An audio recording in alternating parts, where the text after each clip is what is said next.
یو ښځه وه 50 مړونه یې کړي.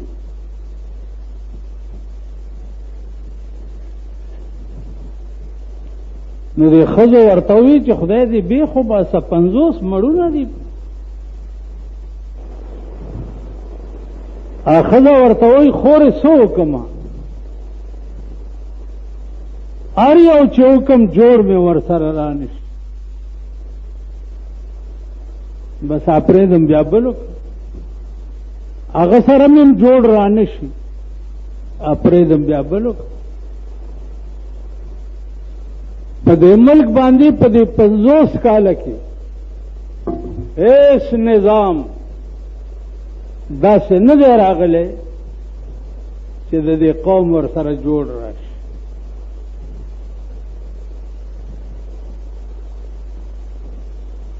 اوس ګوره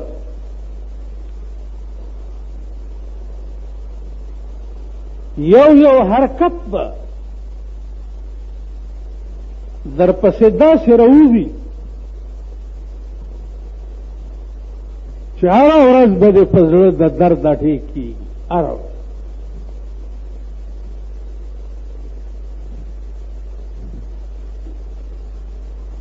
اوس تاسو وګورئ دا یو هفته وشوه، هړتالونه دي.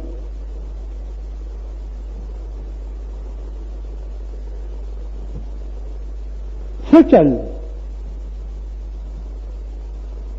انکم ټیکس به ورکوئ.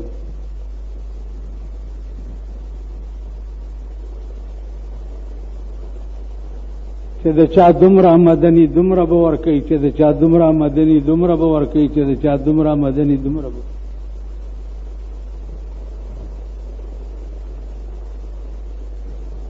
که چابړې خرڅې په سړک ناست دي نو کاغذ به در سره وي چې نن د ورځې ما دومره خټکي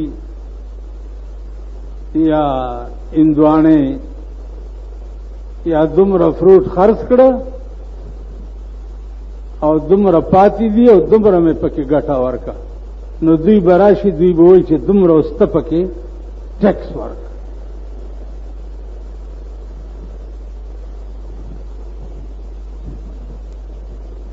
دا لا سکے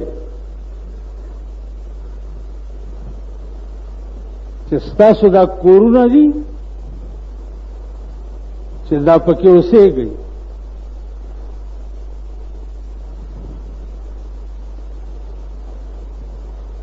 دا به ناپ کېږي چې دا 100 فټه ځمکه ده او 100 فټه پې آبادي ده.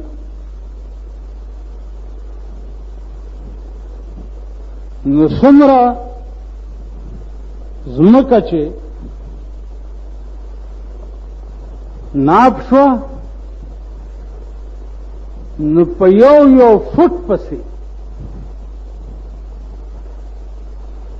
په یو فټ پسې به فټواري ټیکس در باندې لګېدلی.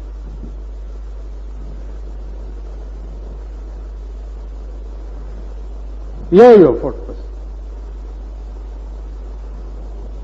دا کلی دی که خار دی که ار دی دا کورونه به ستاسو ناپ کېږي. تاله به دا سزا درکړی کېږي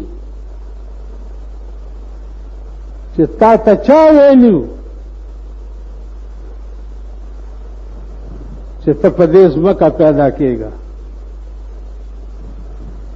دا ځمکه خو ستا نه ده او نه دا ځمکه زمونږ ده.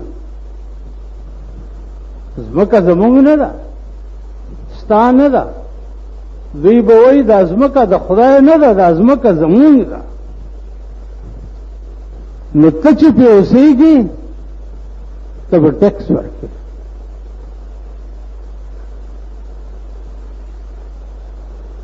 الله پاک دی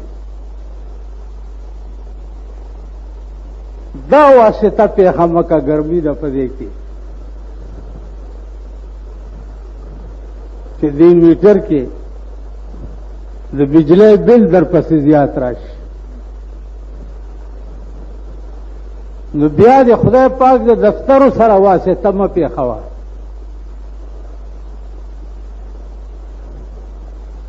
چې ورشي بابو صاحب ته دې دا زما بل زیات راغلی دی، درته به وایي شیخه ځه داخل کا بیا راشه بیا به ګورو. خبره در سره په سمه خوله نه کوي، خبره دا د دفتر بابوګان خبره در سره په سمه خوله نه کوي، او بیا له افسر له بستا مور ورشي یا هغې ته تا پرېږدي څوک.